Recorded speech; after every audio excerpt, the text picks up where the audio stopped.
many of you are blamers? How many of you, when something goes wrong, the first thing you want to know is whose fault it is? Hi, my name is Brené. I am a blamer. Let me just tell you this quick story. So this is a couple years ago when I first realized the magnitude to which I blame. I'm in my house. I have on white slacks and a pink sweater set, and I'm drinking a cup of coffee in my kitchen. It's a full cup of coffee. I drop it on the tile floor. It goes into a million pieces, splashes up all over me.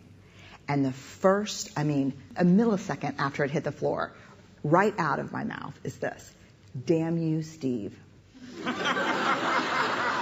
Who is my husband? Because let me tell you how fast this works for me. So Steve plays water polo with a group of friends. And the night before, he went to go play water polo. And I said, hey, make sure you come back at 10, because I can never fall asleep until you're home. And he got back at 10:30. And so I went to bed a little bit later than I thought. Ergo, my second cup of coffee that I probably would not be having had he come home when we discussed. Therefore, and so the rest of that story is I'm cleaning up the kitchen. Steve calls, caller ID. I'm like, hey. He's like, hey, what's going on, babe? What's going on? So I'll tell you exactly what's going on. I'm cleaning up the coffee that spilled all, like dial tone. Because he knows.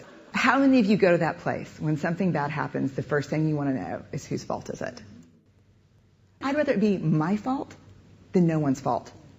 Because why? Why? Because it gives us some semblance of control. But here, if you enjoy blaming, this is where you should stick your fingers in your ear and do the na thing, because I'm getting ready to ruin it for you. Because here's what we know from the research. Blame is simply the discharging of discomfort and pain. It has an inverse relationship with accountability.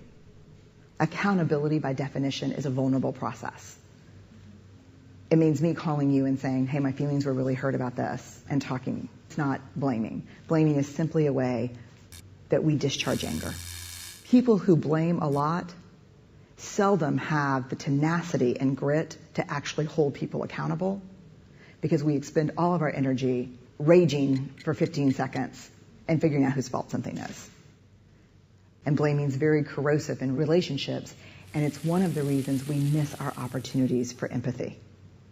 Because when something happens and we're hearing a story, we're not really listening. We're in the place where I was, making the connections as quickly as we can about whose fault something was.